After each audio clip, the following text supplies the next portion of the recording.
tema de esta mañana, amén, que dejamos iniciada la vez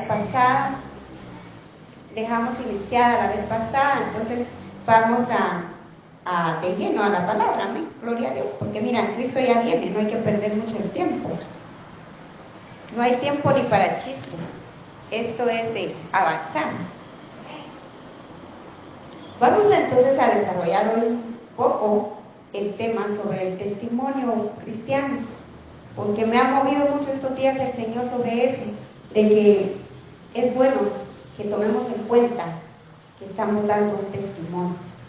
Minuto a minuto estamos dando un testimonio que puede acercar a otros al Señor o lo puede alejar. Somos cartas abiertas, dijo el apóstol Pablo. Somos cartas abiertas. Cualquiera nos lee. Y si decimos que somos cristianos y nos damos toda la publicidad de eso, tengamos cuidado, porque estamos ya en el plano espiritual al decirlo. Y yo no digo que hay que ocultarlo, porque tampoco vamos a ocultarlo por temor, ¿verdad? No, somos cristianos, ahora hay que seguir. Por eso dice la Biblia, creí, por lo cual hablé. Ir por todo el mundo y predicar el Evangelio, dijo el Señor. Ustedes creen, van a hablar, dijo. Entonces, háganlo en todos los lugares, alcancen almas. Entonces, creí, por lo cual hablé. No dice creí, por lo cual hablé en el baño muchas cosas de Dios y en el baño como me predico. No. Creí, por lo cual hablé, es público. Por eso Cristo dijo, el que me niegue delante de los hombres, yo lo negaré delante de mi Padre. Estamos hablando del testimonio. El que me niegue delante de los hombres, yo lo negaré delante de mi Padre. No cree, porque el creer te hace hablar. No puede ser que alguien crea y no hable. Yo recuerdo cuando yo creí, a mí nadie me había presentado realmente el plan de salvación como me lo presentaron, y tuvo que presentarlo 3 veces el predicador. Me forzaban por cuestiones de estudio a estar en esa iglesia porque el colegio era cristiano, entonces era obligatorio que las alumnas asistieran a los cultos, porque llevábamos una clase que se llamaba Biblia, en donde realmente aprendimos versículos de memoria en juventud, y eso es bueno, pero yo no había creído. Entonces me hicieron comprar la Biblia y la compré porque estaba entre todos los libros que había que comprar en el colegio, y yo compré la Biblia, y para mí fue un libro nuevo. Jamás nadie me había dicho que existía una Biblia como esa, evangélica, pues, Reina Valera. Yo solo había visto la Biblia grande que a veces el cura, porque alguna vez no era católica, yo nunca fui católica, pero alguna vez fui a alguna cuestión de esas misas y miré mover algo ahí y pensaba, ese es el libro. Y porque mi hermano mayor vendía libros y vendía Biblias católicas, entonces yo sabía que existía una, pero yo no sabía que había otras versiones y que estaba esa versioncita Reina Valera, y cuando que yo podía ser dueña de una. Y cuando yo en mi adolescencia de 17 años la agarro y la empiezo a leer, no entendía nada, porque para mí era otro vocabulario, era otro idioma, eran vosotros, decía, y cosas así. En el principio decía, creó Dios los cielos y la tierra. Era una cosa iniciaba de una manera tan sin antecedentes, sin introducción la Biblia, pero la cosa es que yo la tuve. ¿Pero qué quiero llegar? Estuve 1 año oyendo lo que predicaban, porque me obligaban a estar en los cultos cada domingo. Estuve oyendo todo lo que decía, y siempre al final del culto hacía el llamado. Y al principio que hacía el llamado no entendía yo eso, que hacía el llamado, no entendía. Cuando ya íbamos a medio año, yo empecé o cuando él hacía el llamado, yo empecé a decir, ya me tiene harta, por mí lo está diciendo.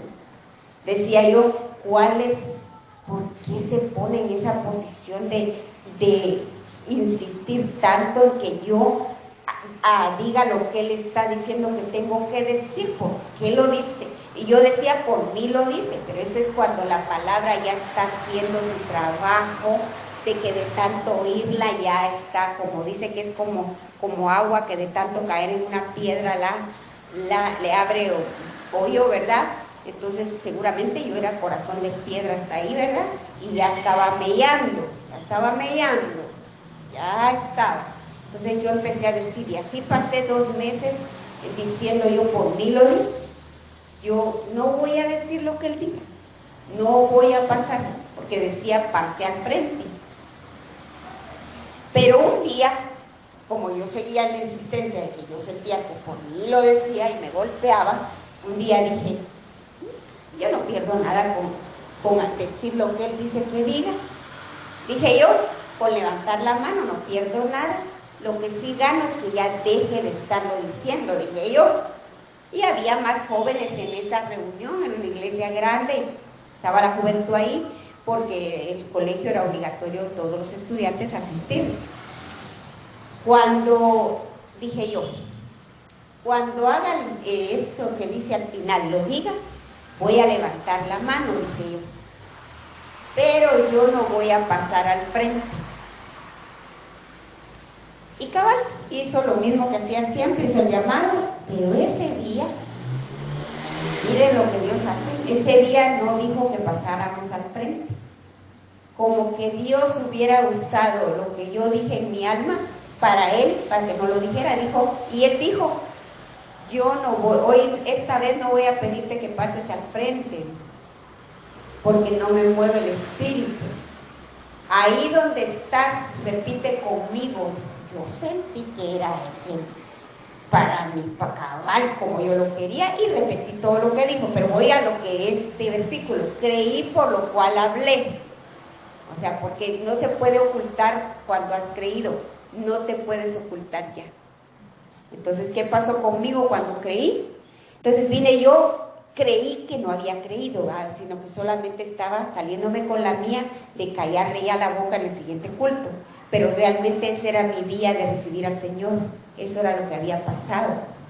Ese era mi día de ver cosas nuevas en mi vida, de que hubiera un inicio en mí de transformación. Ese era el día en que en mi corazón iba a entrar Jesucristo, porque Él no es abusivo, no entra a la fuerza. Él nada de que te bautizan a los 8 días y que ya Él no entró. La fe no es así. Eso se llama religión, actos religiosos, externo, nada. Cristo es respetuoso. El que crea y sea bautizado, ese será salvo. No dice el que se bautice y después crea. No, eso es falso, eso está al revés. Eso no es de Dios. El que crea, primero cree voluntariamente, mayor de edad, en toda plenitud de pensamiento y voluntad. El que crea y sea bautizado será salvo. Ahora, entonces, ¿qué pasó conmigo? Levanté la mano, dijo ahí desde tu lugar, repite conmigo, pero yo dije, si después de repetir y todo me pide que pase, no voy a pasar. Y no dijo más, pero algo pasó en mí. A mí ya el Señor ya me llevaba corta. Y entonces, ¿qué pasó? Ese fin de semana viajé, porque estaba en la capital, viajé al pueblo de donde yo soy, Quesada, viajé y estuve con mi madre, porque vivíamos solo con mi madre y mis hermanos. Y ese día viajé y yo llevaba, desde que salí de la capital en ese bus, yo llevaba todo mi corazón lleno de gozo para contarle a mi madre lo que había sucedido en mí. Y yo no pude más que llegar a mi casa y contarle a mi madre y a mis hermanos que yo había levantado mi mano y había recibido a Jesús como mi Señor y Salvador. Yo llevaba gozo en mi corazón, ni yo misma me daba cuenta. Entonces, por eso digo, creí por lo cual hablé. No puede ser que alguien me diga, yo creo en Jesús, si no predica de Él, si no está predicando. Ahora, como dije, el testimonio, ¿verdad? Recordémonos que el testimonio predica. No podemos nosotros, por eso, si lo negamos en público haciendo mal testimonio, si nosotros damos mal testimonio, estamos negando a Jesús. Y más, qué vergüenza, si dices que tienes 10 o más años de estar en la fe. Si dices que tienes 10 años de haber creído y no das testimonio, estás negando a Jesús. Porque estás diciendo que en 10 años que Él estuvo en tu corazón, no ha podido hacer nada por ti. Y estás blasfemando la palabra, porque estás diciendo que por más que lees la Biblia no tiene poder para cambiarte. Y sabes una cosa, el Espíritu Santo y la palabra de Dios, suficiente para transformarnos. Con Cristo en el corazón, ya los tres, suficiente. Y el Padre observando arriba, el Padre observando, ¿verdad? Entonces, no puede ser. El testimonio es importante. No puede ser que tú digas que crees y que haces todo lo que nosotras ya hacemos en esta casa y no hayas dicho públicamente que ya eres cristiano. Así es de que si tú crees y ya creíste de verdad, tú tienes que hacer pública tu fe. Porque el que lo niega en público, él lo va a negar delante de sus ángeles. Y vienen pruebas hasta que lo confieses en público. No creas que se va a quedar el Señor de brazos cruzados en que no das testimonio y así se va a quedar. No, ahí viene trato, ahí vienen pruebas. Algo está probando el Señor en ti si estás en pruebas. Bueno, pero el testimonio, ¿verdad? Y es muy importante el testimonio. Vamos por favor al libro hay niveles de testimonio, ese es el tema que quería desarrollar. Vamos a hablar del testimonio y los niveles del testimonio. Miremos Proverbios 22.1. Proverbios 22.1.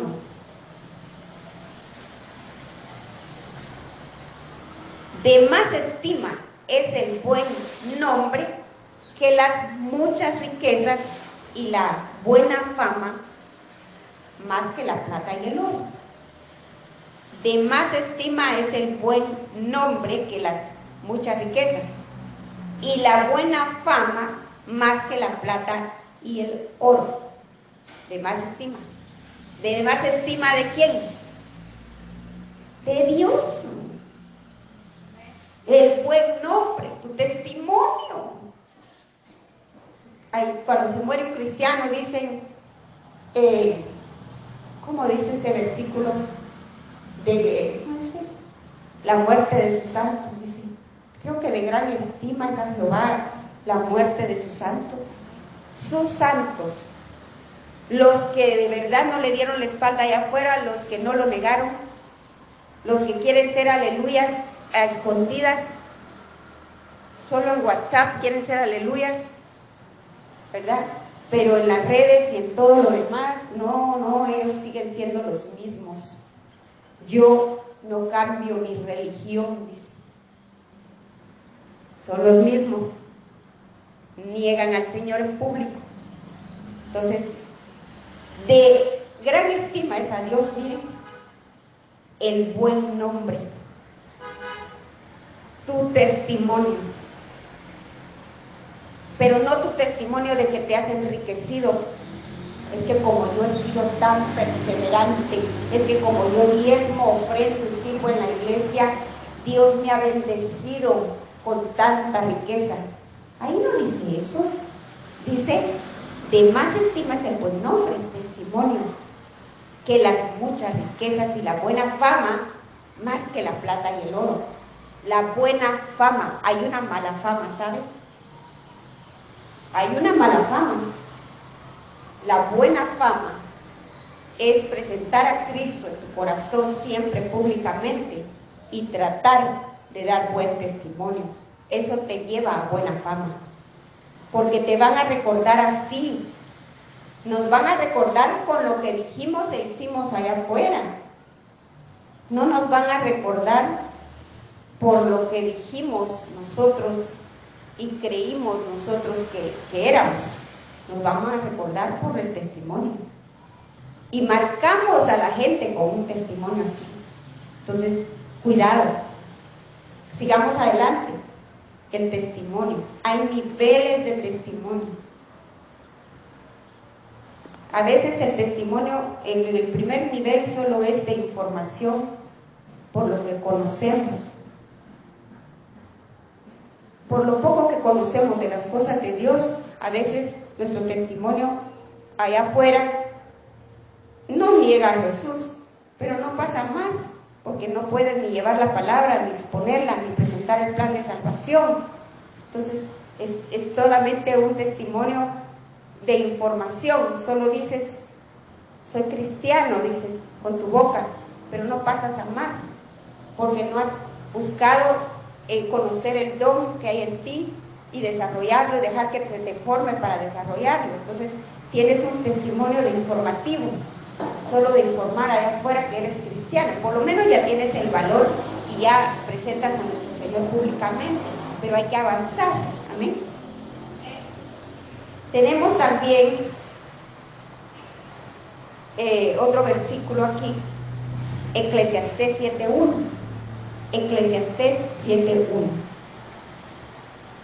Bendito el que vive por los siglos, nuestro Señor poderoso, el que se levantó de los muertos, sea exaltado esta mañana.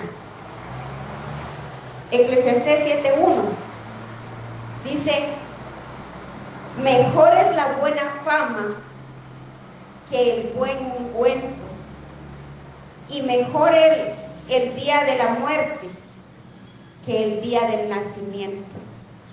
Porque cuando mueres, se va a decir lo que eras. Ahí se va a decir si eras muy espiritual o no.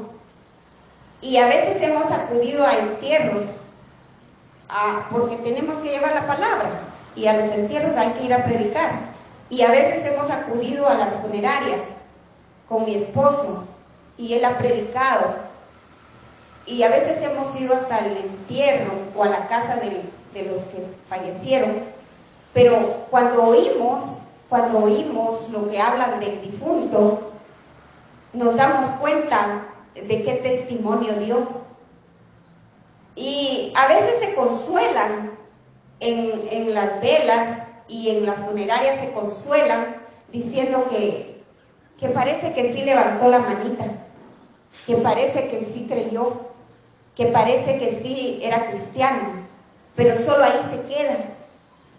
No dicen nada más del difunto, no dicen nada más que muestre que dio un testimonio de verdad y que buscó llevar la palabra, que sirvió en una iglesia, que hizo más cosas que solo levantar la manita.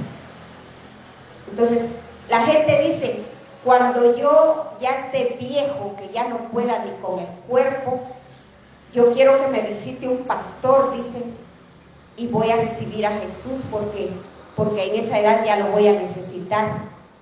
Y menosprecian todo lo que es el evangelio, que no es un evangelio de viejos y ancianos, humanamente hablando, sino un evangelio de jóvenes.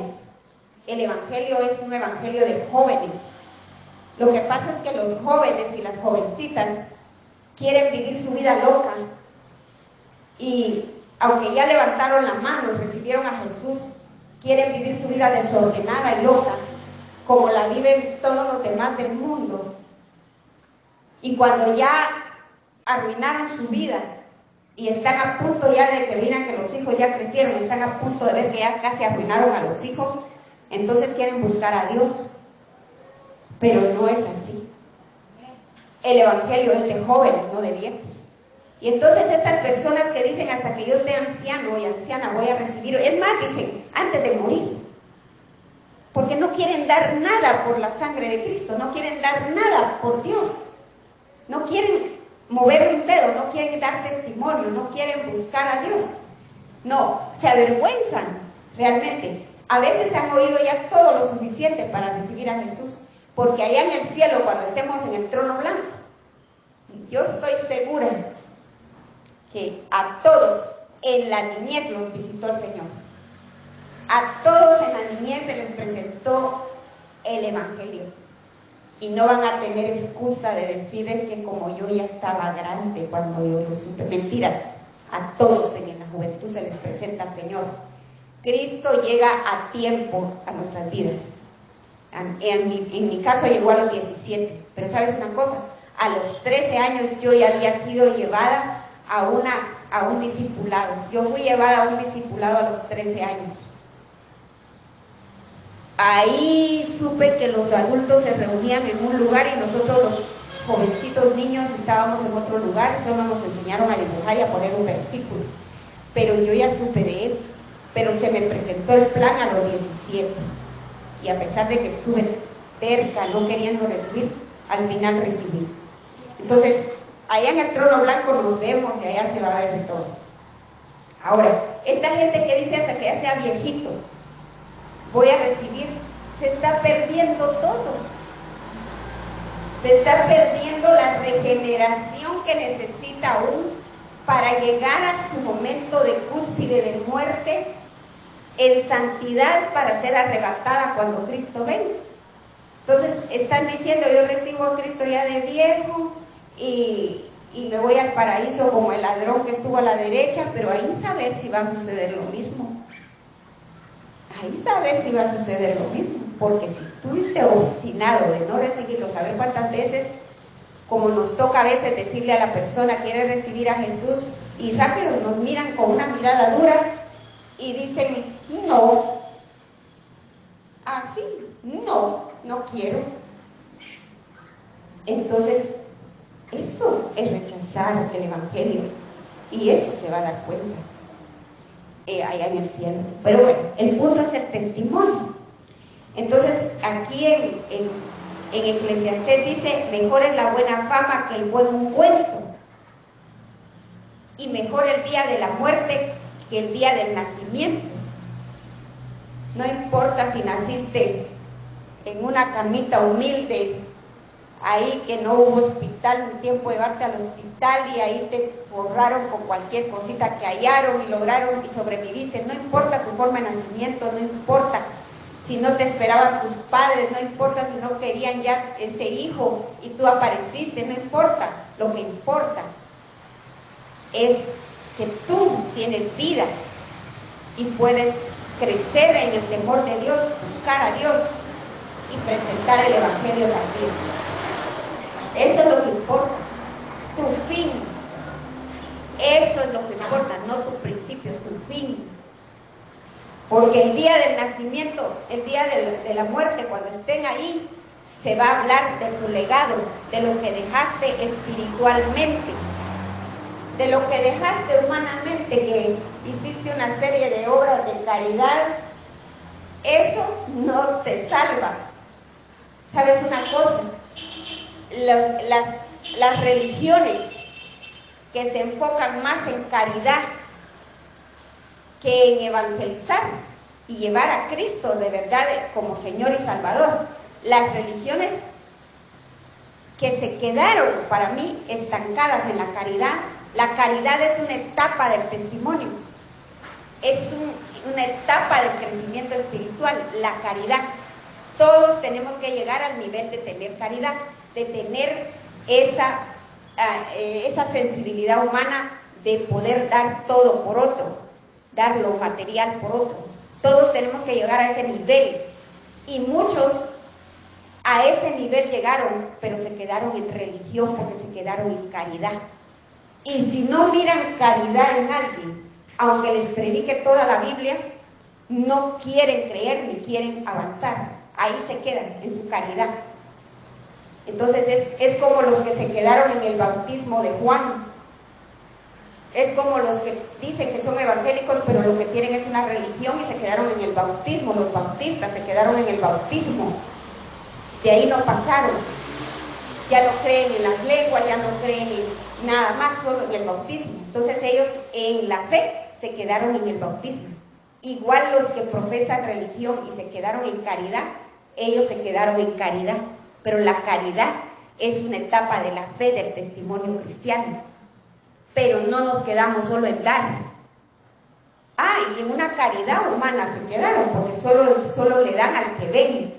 Al que no ven no le dan. No le sacas una ofrenda de 5 quetzales a alguien que se quedó en la caridad.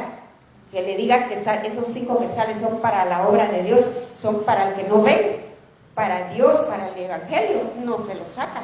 Ellos quieren darle al que ven, solo ahí, porque quieren recibir gratitud, quieren recibir. Se quedaron en religión y ahí están estancados.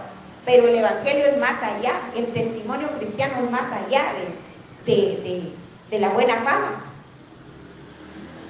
Es de la buena fama humana, porque esa es la mala fama, realmente, no es la buena fama. Ellos dicen, tengo buena fama porque he sido caritativo allá afuera. Eso no es buena fama, eso es mala fama, porque andas buscando tu propia exaltación. La buena fama es cuando andas buscando allá afuera la exaltación de Dios, del Padre, del Hijo, del Espíritu Santo, de la palabra. Cuando tú dices, ya no vivo yo, Cristo vive en mí. Cuando tú pones la otra mejilla, cuando tú te quedas callada, cuando tú buscas, te rechazan, pero tú estás ahí mostrando amor. Eso es la buena fama. Vayamos entonces a Colosenses 3, 23 y 24. No nos quedemos en religión, pasemos a más. Como dice la Biblia, dice que la religión pura y sin mancha, o sea que hay religión impura y hay religión manchada, ¿verdad? La religión pura y sin mancha dice que es visitar a los huérfanos y a las viudas en sus tribulaciones, no visitarlas cuando yo digo, no visitarlas, vamos a ver, voy a hacer un itinerario, voy a ir con unas 3 viudas hoy y unos 2 huérfanos hoy. Me despacho 3 viudas y 2 huérfanos, los voy a visitar, les voy a llevar algo y ya. No, dice visitar a los huérfanos y a las viudas en sus tribulaciones. Ah, sí. Cuando tu agenda está apretada y la viuda tuvo un gran problema, pero tú dices, es que tengo estos compromisos, hoy no la puedo visitar. O cuando el huérfano está en graves problemas, pero tu agenda de trabajo, tus grandes compromisos, ahí está. Ese es el momento que Dios quiere que lo hagas. Eso se llama religión pura y sin mancha. La otra no se llama religión pura y sin mancha, se llama religión interesada, religión conveniente. Esta es la religión pura y sin mancha. En la agenda cerrada, hacer que un cuadrado o cuadrada, porque hay gente que es muy cuadrada en sus cosas, rompa esos compromisos y diga, momento, hay una necesidad, el Espíritu me está moviendo, esto lo dejo a un lado. Eso es religión pura y sin mancha. Y no solo eso, sino que también dice, y apartar su lengua del mal. Las 3 cosas es religión pura y sin mancha. Las demás son religiones impuras y manchadas. Pero bueno, estamos hablando del testimonio. Colosenses 3, 23 al 24. Dice, y todo lo que hagáis, hacedlo de corazón como para el Señor y no para los hombres, sabiendo que del Señor recibiréis la recompensa de la herencia, porque a Cristo el Señor servís. ¿En dónde? ¿En dónde sirves a Cristo el Señor? ¿Solo en tu casa, en tu intimidad, solo en la iglesia? No, afuera, allá sirves al Señor, allá afuera hay necesidad, allá afuera, no metida en tu casa, allá afuera hay necesidad. Y tal vez nadie te va a ver que la estás proveyendo para una necesidad, pero no estoy hablando de dar dinero solamente, estoy hablando de dar palabra de esperanza, palabra de fe, llevar palabra al necesitado. La pobreza es pobreza espiritual. La gente que está pobre materialmente, esclava también en un trabajo, es pobreza la que tiene espiritualmente, porque Cristo dijo, yo he venido a dar libertad a los cautivos. Hay mucha cautividad allá afuera, hay mucho cautivo allá afuera, cautivas hasta en sus propios negocios. Dicen, me va bien en este negocio, estoy súper en este negocio, sí, pero están en el negocio, pero no están predicándole al que tienen enfrente en el negocio. Si realmente estuvieran en Cristo, estarían en el propio negocio, dándole el vuelto a una persona y diciéndole, Cristo le ama. Si no conoce a Jesús, acérquese, Si quiere que ore por usted, con gusto. Dios le bendiga. Cristo le ama. No sentir esa vergüenza en sus trabajos de no presentar el plan de salvación, de no presentar a Jesús, teniendo la prueba evidente de que la persona que llegó a tu presencia está en prueba. Está comprobado que la gente que anda en pruebas está en los hospitales, en las cárceles, en los salones de belleza, está en las tiendas, en los supermercados, porque está en tribulaciones. Lo que anda haciendo es buscando cómo ahogar sus penas en compras, en arreglos personales, en muchos lugares. Y otros que ya se les materializó y andan enfermos. Entonces, hay que salir de la cautividad y presentar a Jesús y dar testimonio. Mira lo que dice aquí. Haced, dice, y todo lo que hagáis, todo. Ahí con el lapicero, apuntándole la lista de compras al que te está comprando en la librería, ahí con el lapicero, pero Dios le ama. Dios le ama, ¿sabe? Cristo le ama. Tú le estás viendo el rostro de tristeza y no haces nada. Y mira lo que dice.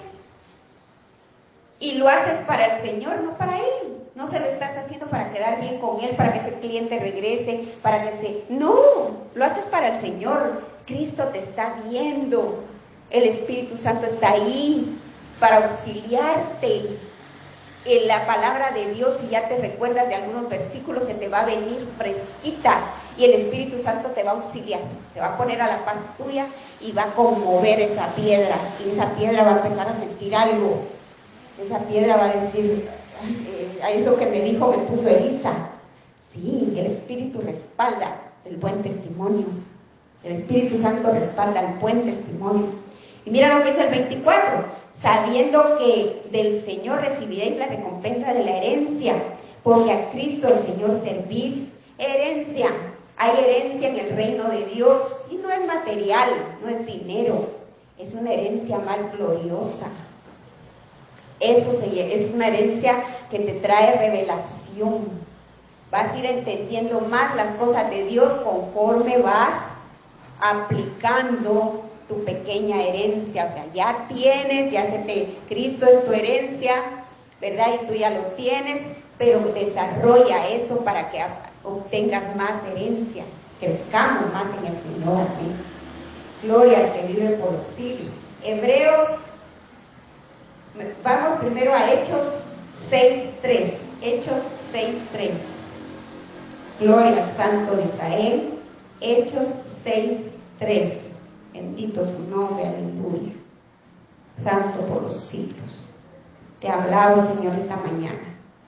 Mira lo que dice. Buscad pues, hermanos, de entre vosotros a 7 varones de buen testimonio.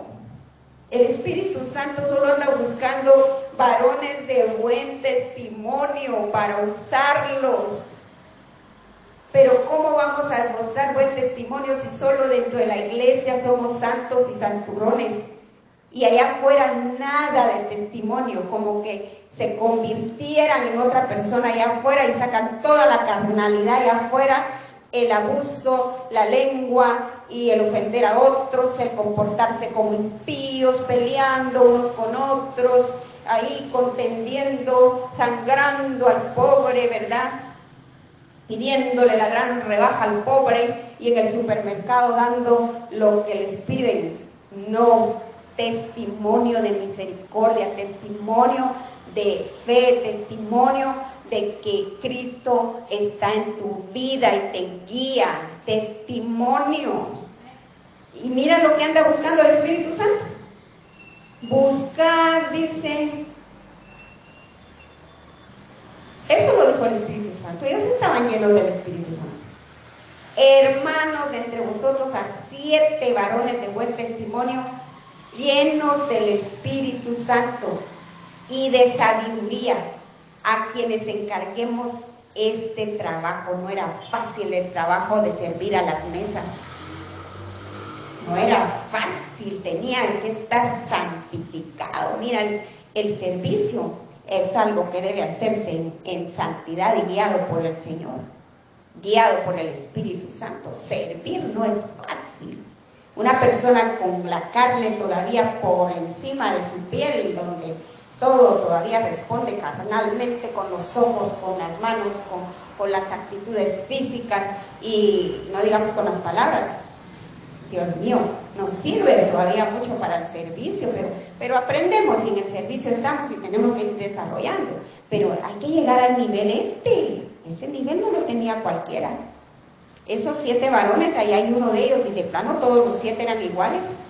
Vio el trono cuando lo apedrearon. Era tan santo ya que no lo soportaron. Fue tanta la unción de Esteban que realmente todo el diablero, como dicen, no lo soportó, lo mataron.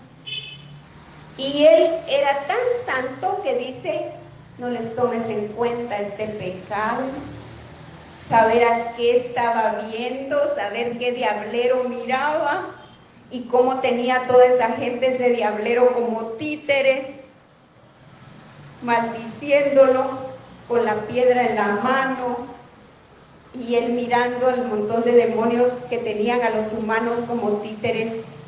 Cuando hacemos lo malo, así podríamos estar. Pasemos ahora a Juan 2, Juan capítulo 2. Y nadie está libre porque somos vulnerables. Nadie está libre. Tiene que estar uno lleno del Espíritu Santo para no ser vulnerable. Pero tenemos que ir aprendiendo a la llenura y a mantenerla. Juan capítulo 2, versículo 15. Solo voy a ver bien aquí si estoy bien en el capítulo 2 de Juan. Sí, Juan 2, 15. Dice, y haciendo un azote de cuerdas, echó fuera del templo a todos, y las ovejas y los bueyes, y esparció las monedas de los campistas, y volcó las mesas. ¿Quieres más testimonio que ese? ¿Quieres más testimonio que ese? Ese testimonio que se arriesga, pero ¿saben qué? Lleno del Espíritu Santo, guiado por el Espíritu Santo, ungido por el Espíritu Santo, nadie te toca, nadie te toca. Por eso Cristo, cuando lo apresaron, fue porque ya era su momento, según el plan divino. Él lo entendió, fue capacitado por Elías y Moisés en la transfiguración. La transfiguración, ¿sabes qué fue? El pleno testimonio de Cristo, de su santidad. Cuando tú te santificas y tú das buen testimonio, hasta tus vestidos van a brillar. Cristo era el testimonio vivo de santidad y se transfigura, y estaban Moisés y Elías y aparecen y le dicen, bueno, y empiezan a capacitarlo para el paso final que iba a dar. Ellos vinieron a capacitarlo. Ellos dos no murieron. Moisés no murió. Nunca encontraron su cuerpo. Y hay una escritura que dice que se peleaban por el cuerpo de Moisés. Él no murió y Elías no murió. Pero 2 hombres que no habían muerto, que se fueron con todo al cielo, aparecieron ahí, porque Cristo, igual que ellos, iba a morir en la carne, pero resucitado en el cuerpo, un nuevo hombre, porque Él era la semilla, y ahí nosotros venimos por causa de esa gran semilla, ¿eh? Entonces, ¿quieres más testimonio que este? Cuando tú te enojas porque estás viendo cosas en la casa, hay algo que te mueve. Yo espero que muchos hermanos y hermanas ya pasen por esos momentos que sienten incomodidad en la casa del Señor y están tratando de discernir por qué sienten esa incomodidad, ¿verdad? Cuando algo les alumbra y les dice, no, aquí la situación es que esto y esto, y algo les alumbra, buscan que las cosas se corrijan. Pero este era un nivel ya bajísimo a donde el Señor. De verdad, es que ya no estaban en el atrio, creo que ya habían casi avanzado estas ventas y ¿sabes qué era lo peor? Que ya no vendían los bueyes buenos, ni las ovejas buenas, ni las palomas buenas, nada, ya estaban vendiendo para que fueran a dar como ofrenda al templo animales que ya no servían, o sea, ya se había perdido calidad total ahí de lo que el Señor demandaba como sacrificio, que era sin defecto el animalito. Entonces, ya para que el Señor llegara a este nivel, ante la gran paciencia que Cristo tuvo con tanta gente y tanta multitud, mira, a nosotros se nos ponen 100 en una multitud que sabemos que no creen y nos atiborran y nos apresionan, rápido nos sacan el mosh, como dicen, rápido nos sacan el calor. Pero él soportó tantas a esa gente, insultos, rechazándolo, diciéndole que él no era, y que aquí, que allá, desacreditándolo los líderes, buscando cómo arruinar su testimonio en todo momento, y no lo lograron. Pero sale por esto. Mejor testimonio de fe es nuestro Señor Jesucristo. Él es el autor y consumador de la fe. Vamos a dejarlo aquí, vamos a orar por el tiempo, aleluya. Gloria al Señor, aleluya. Bendito seas, Padre hermoso, Padre precioso. Te amo, te alabo, te exalto, te glorifico esta mañana. Vengo clamando, Rey de amor y de misericordia, por tus hijos y tus hijas esta mañana, Señor. Yo te pido en esta hora, Padre, que tus ángeles y arcángeles, Señor, ministren cada vida, ahí donde estemos, en cada lugar, Señor. Ministren nuestra alma, nuestro corazón, y nos hagan reflexionar, Señor, sobre si de verdad estamos dando testimonio de fe, las que decimos que creemos, Señor, los que decimos que creemos también. En el nombre poderoso de Jesús esta mañana, yo rompo ligaduras de impiedad en tu vida, con personas, lugares y casas, con templos que no son de Dios. Rompo ligaduras de impiedad en tu vida con la religión falsa, con la religión que no te trae a transformación y que está rechazando la autoridad y la soberanía única de nuestro Señor Jesucristo. Te quito ligaduras de impiedad con imágenes, con ídolos. En el nombre poderoso de Jesús ahora rompo esas ligaduras de impiedad en tu vida. En el nombre de Jesús ahora te ligo a la palabra y te ligo a las cosas espirituales, al Evangelio de Cristo. Ahora se despierta en ti el valor y el anhelo y el deseo de dar testimonio, de confesar, no solamente ahí en lo secreto que confesaste a Cristo y lo recibiste, sino confesar públicamente que tú lo recibiste, que Él es tu Señor y Salvador, y a deshacerte de todo lo que te está estorbando en tu crecimiento espiritual. En el nombre de Jesús, las que están sanas, yo vengo a bendecir sus vidas y a pedirle al Señor que las restaure. En el nombre de Jesús, a los que están enfermos, en el nombre de Jesús, sanidad para sus vidas. Bendigo las familias, las casas, los hogares, los matrimonios, los hijos, todos los hermanos, en el nombre de Jesús. Bendigo esta casa, todas las áreas de esta iglesia, al pastor de esta iglesia, a cada uno de los servidores de esta iglesia y servidoras, a cada una de las miembros del grupo de mujeres de esta iglesia, en el nombre poderoso de Jesús. Bendigo las listas de oración y declaro sanidad por cada una de los nombres que están escritos en las listas de oración en esta iglesia. Ahora, en el nombre de Jesús, yo vengo declarando sanidad y restauración para cada uno. En el nombre poderoso de Jesús, mi alma te alaba y te bendice, Rey poderoso. Aleluya, gloria a Dios.